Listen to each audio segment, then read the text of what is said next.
Something has taken the internet by storm, and it's something revolutionary that could have really big implications on our world. Welcome back to Arnie News. This is Season 2, Episode 1, and today we'll be talking about NFTs.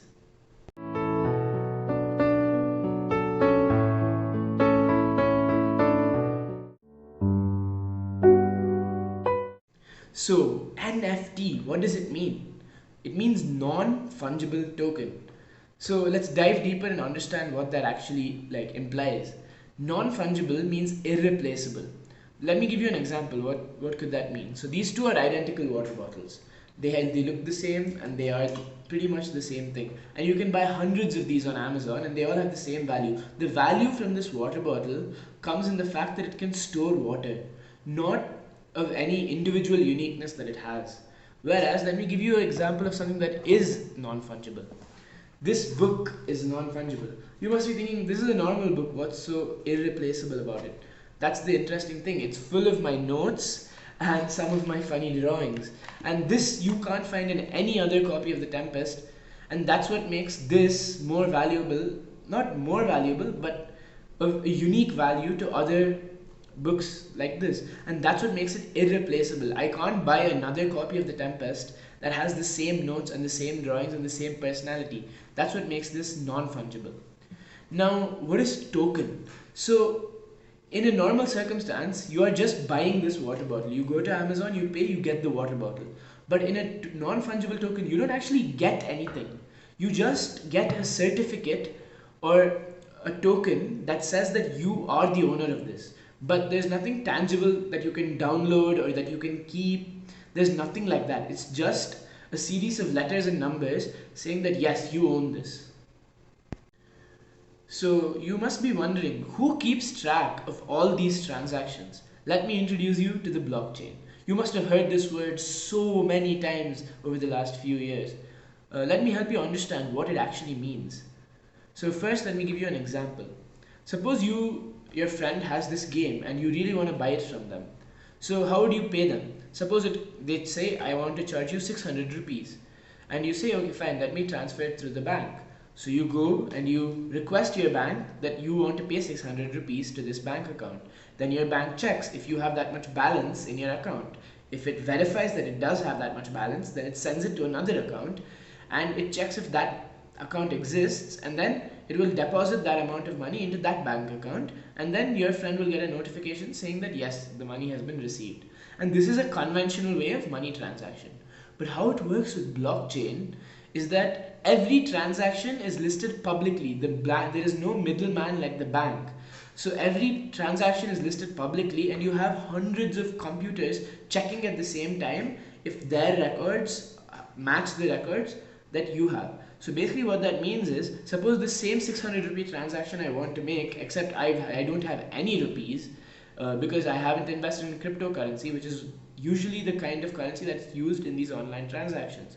So how cryptocurrency works is using this blockchain. So it will check if I've ever received that money or if I've ever acquired that money using many methods, and it checks that. So it checks the full public record in milliseconds to check if I have that, and if I don't, then it of course does not let the transaction go through. But let's say it finds, okay fine, he does have 600 rupees worth of any cryptocurrency, then it will do the transaction in the public record.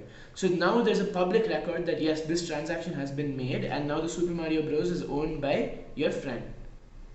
So that's when somebody got the idea, we already have this register of transactions of cryptocurrency, why can't we use the same register, the same blockchain, to also denote the ownership of items? And what items? Those are the non-fungible tokens, and that's where the idea was born. So what are some examples of non-fungible tokens? The most prominent one that I can think of is the NBA Top Shot. So this idea is based on trading cards.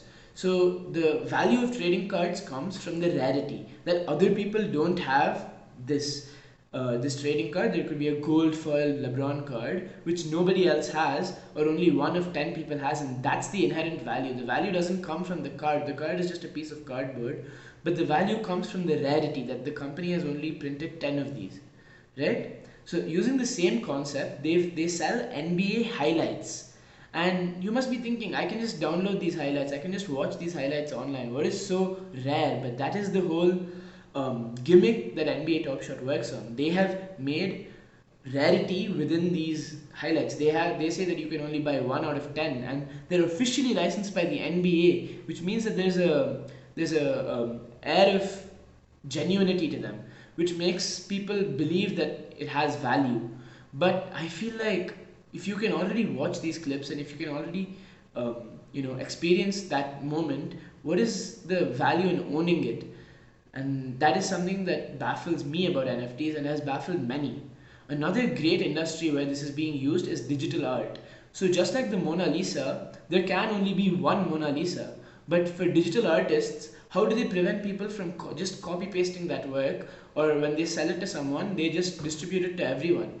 So that's where NFTs come in. And if you make your artwork into an NFT that there's a public record of who owns it and who is the original creator, then what happens is there will always be a track. And just like how in real paintings you own the physical thing, here you own the certificate, and the certificate is in the public of who owns it, and therefore you can't just copy it, or you can't just claim that okay, I have it now.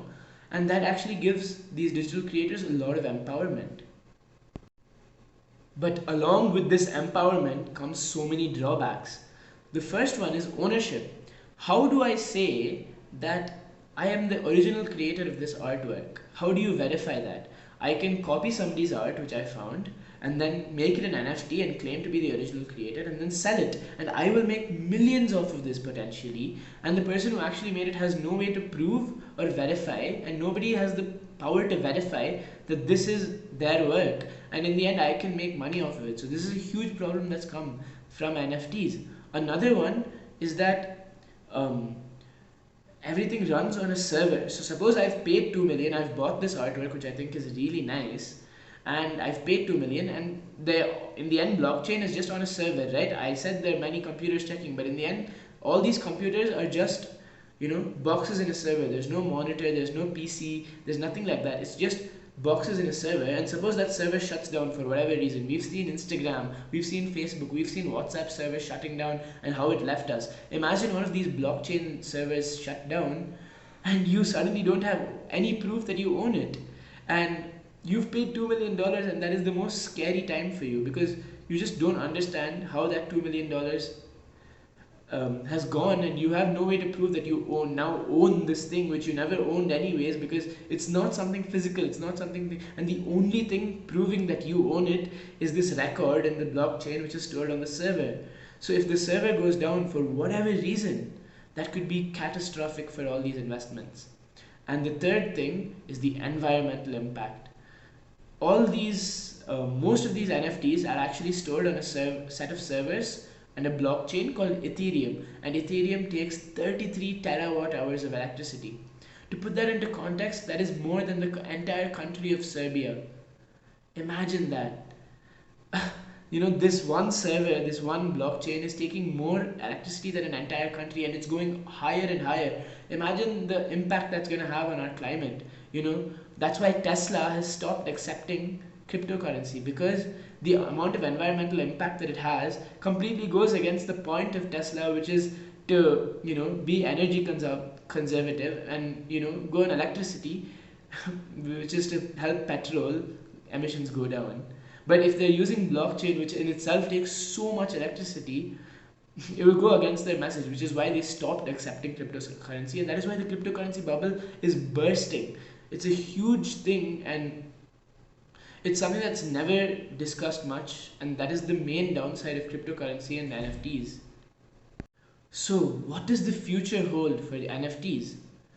I think the NFTs in themselves is a bubble that will burst just like the cryptocurrency bubble has.